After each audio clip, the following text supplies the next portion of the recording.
Brockman didn't really say very much to start the program. I mean, what could he say? Well, I mean, I don't believe we've ever seen what we've witnessed over the first 2 games of this series. No evidence of such. I don't believe we've ever seen a home team fall down 0-2, blowing 20-point leads in both games while defending a title on top of it. I don't think we've ever seen that. Got to be honest with you. Yesterday, watching this game, seeing the Knicks fall down by 20 again in the middle of the third quarter, I thought this one would just go that way and continue to go that way. Kind of sensed it, got that feeling.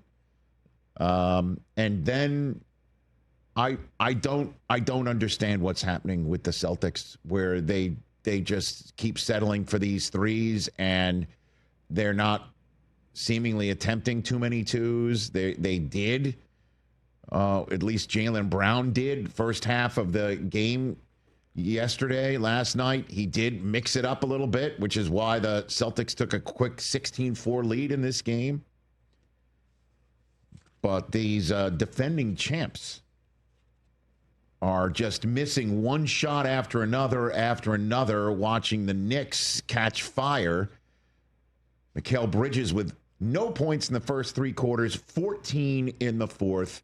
Jalen Brunson being the, as voted by his peers, most clutch player in the NBA, doing his thing, while the backcourt tandem or trio of, the Tatum, Brown, Jrue Holiday, Derek White, I mean, just to include one more Olympian from this team, they're not making shots. They're not making the right shots, and they're not making shots, certainly if they are taking the right shots. And now the Knicks are up 2-0. And, it's time for the Celtics to show their championship medal.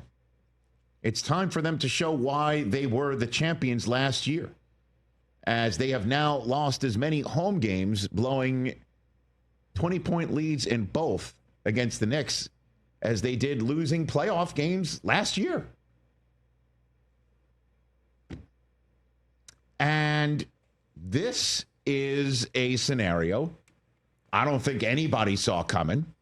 This is a scenario that leads the Knicks to head home to Madison Square Garden on Saturday, needing to basically win one of 2 at home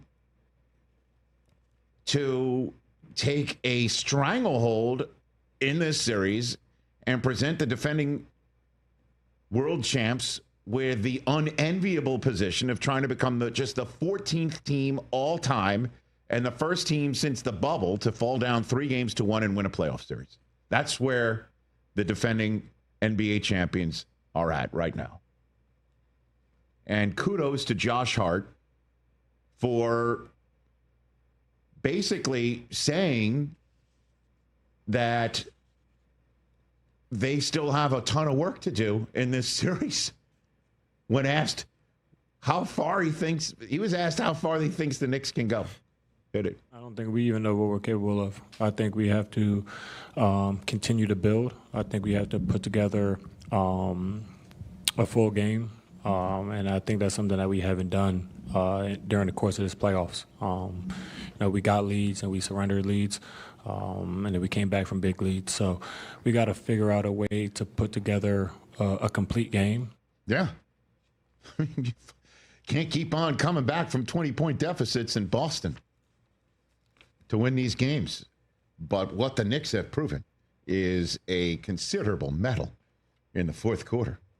And what they have proven is that the offseason acquisition of Mikal Bridges, 5 first-round selections, and Karl-Anthony Towns, that was the sauce. And it is right now cooking.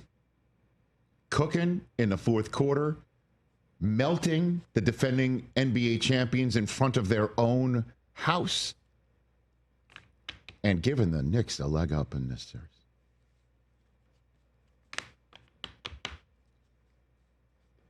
You have anything you want to add to this, Chris? I completely disagree. Okay, go for it. It's fine. No, you're the Celtic fan here. I'm giving you the floor. Yeah, everything's fine. They shot 25% from three. If they shoot 26%, they win. That was game one. They shot 25% last night. They were 10 for 40. They shoot 26%. They win both games, and it's 2-0, and everyone's like, what's wrong with the Knicks? They can't win despite the Celtics only shooting 26%. They're good enough to have 20-point leads in both games. Both these games should have been blowouts, but they had the worst shooting performance literally of the entire season, and we've never seen anything like it in the playoffs. All they have to do is make a couple of more shots, and they win the game. They're playing great defense. They're getting every open look that they could possibly want.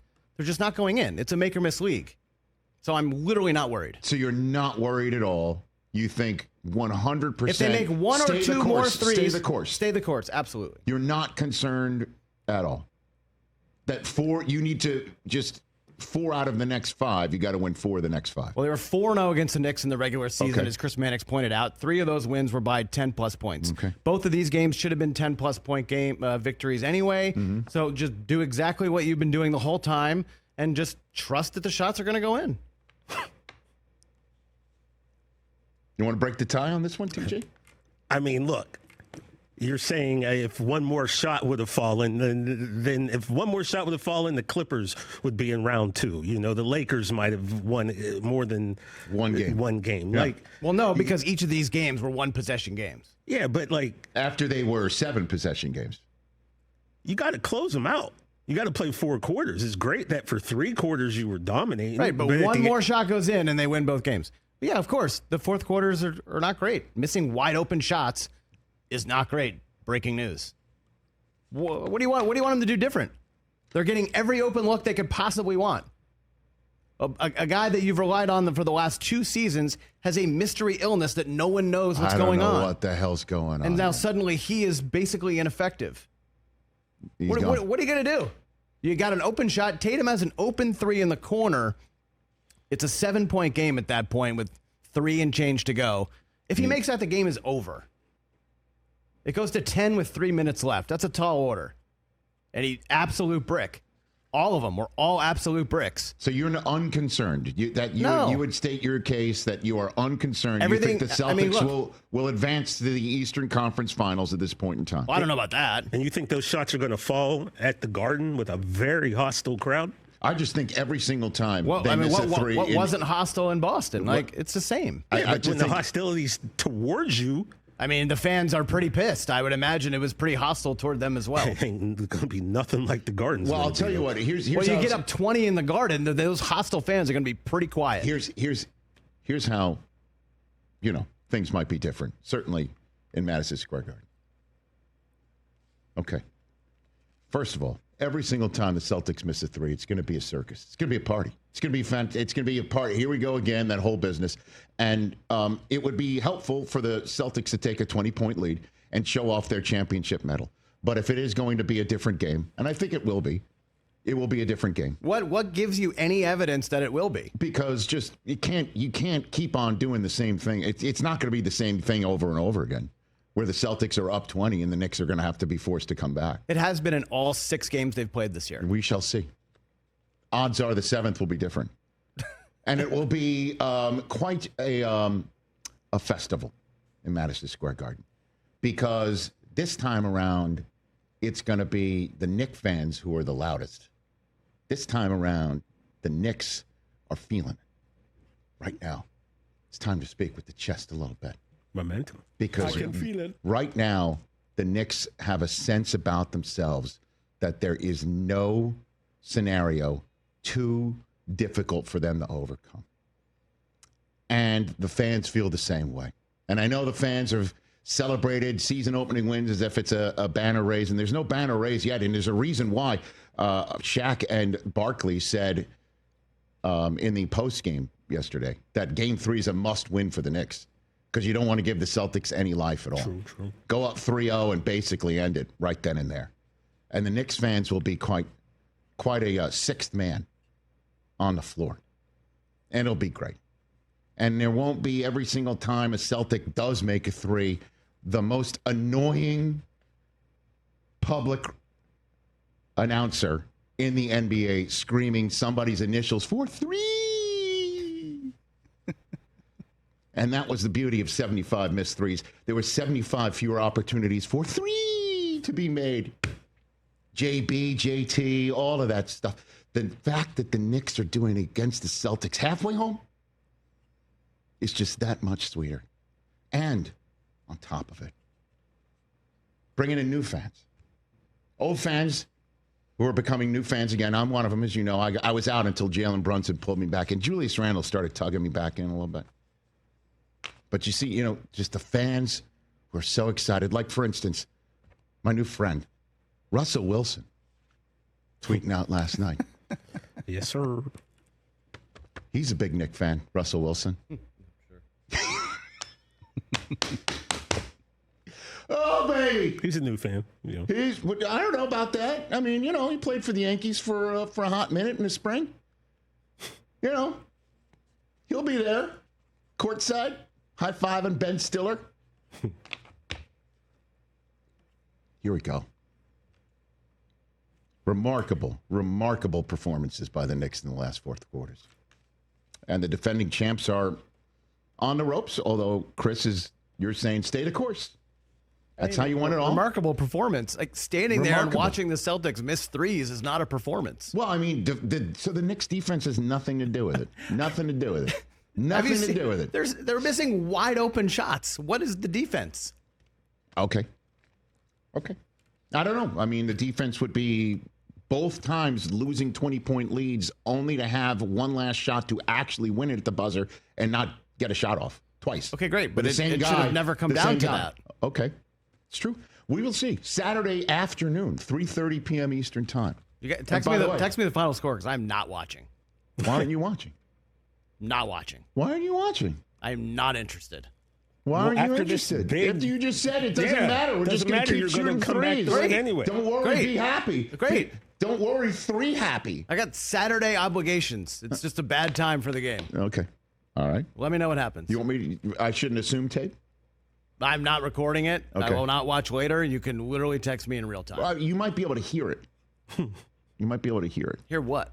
The clanking off of the, some of them are air balls too. Peyton puts it with an air ball for 3. Well, that was from 30 feet away. That was a really bad shot. 30 feet away. 3. Really bad shot. Oh, and yeah, Russell Wilson, you might be able to hear him. Man, so much talking right now. I mean, what did you expect? You think he's going to come in and be quiet about this? I guess from the guy that celebrates May victories in baseball, I should expect this as well. Okay. Breggy hit his 200th career home run. Oh, let's cut to the chase and let you know that Soto season is officially upon us now. Okay. All right. So very good. This is fun. Honestly, I've not had this much fun watching playoff basketball in quite some time. Yeah, I mean, Chris, if you just take your personal thought, and I know it's your team, but wow, this playoffs are honestly just better than there, I thought they'd be. I'm done watching basketball. All the people who I adore you, Chris, my brother-in-law, my nephews, my wife, my youngest son. Oh, did I give it to Cooper with both barrels? It was fun. Now we're halfway home. I just think, can I get do we have an opportunity to get a GoPro on Bill Simmons? Please. Deja vu. Can we get, every Wahlberg right now? I just would love to have seen them all last night. But it's a large check to be written with a mouth. I get it. And these are the defending world champs who are going to show up in Madison Square Garden. Where, the Pistons won a game. Mm-hmm. We'll see what happens because, as Josh Hart points out, they haven't put a full game together yet. That is true. So we'll see. But, boy, has this been just delicious. You know who else, Rich? I know we're going to break. Another guy who can do that Halliburton thing, Brunson. He's not afraid. I love him. I told you. I never thought I would ever consider somebody other than Bernard King as my favorite Knick of all time, and I think he's there. Obviously, slaying the Celtics and dethroning them would be what we call a chef's kiss.